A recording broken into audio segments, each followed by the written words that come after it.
can you talk a little bit about some of the best practices that change when you are managing a regional team in EMEA versus managing on a global remit?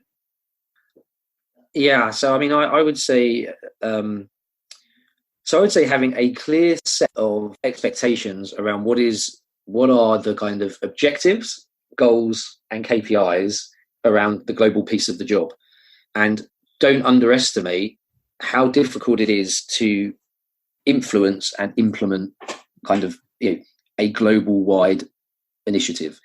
And so I think, some of the things when you think about from a global basis, I think you've got to change your mindset, in terms of,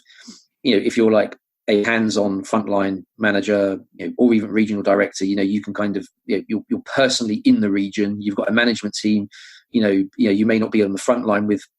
reps or even frontline managers, but you've kind of got you've got people that are in touchable distance from you. I think when you're then thinking about, well, actually, if there's an international organization, you're relying and going to be working with a whole bunch of people across different continents, different geographies, different roles. And so managing and leading through influence becomes then a completely different, different kind of skill set. And I think, the advice that I would give on that is if you take on more than you can effectively deliver, you will fail. Okay, so say and this sounds like crazy obvious. It's like, okay, we want to do 3 things, and people always say, pick one of them and do that really well, and then but you're in the back of your mind you're saying, yeah, but all 3 of them need to be done, and so you kind of try and delegate 2 of them out, and whatever it may be. But I would have a clear set of expectations with whoever you're reporting into to make sure that you can identify, okay, this is the global initiative or global change that I want to put in place, and just have a far more thorough an intensive approach to that kind of either change management or implementation of that than you think you need to do,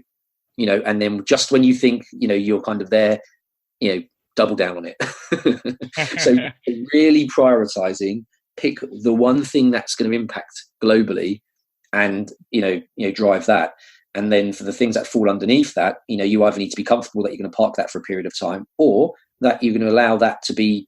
managed and interpreted in a different way across different regions. And so I think that was one of the things when you've got a kind of like a global overlay role. It's like, what's the systems, process, and methodologies that you want to see global consistency on, and actually where do you want to ensure that you can encourage a more local dynamic approach?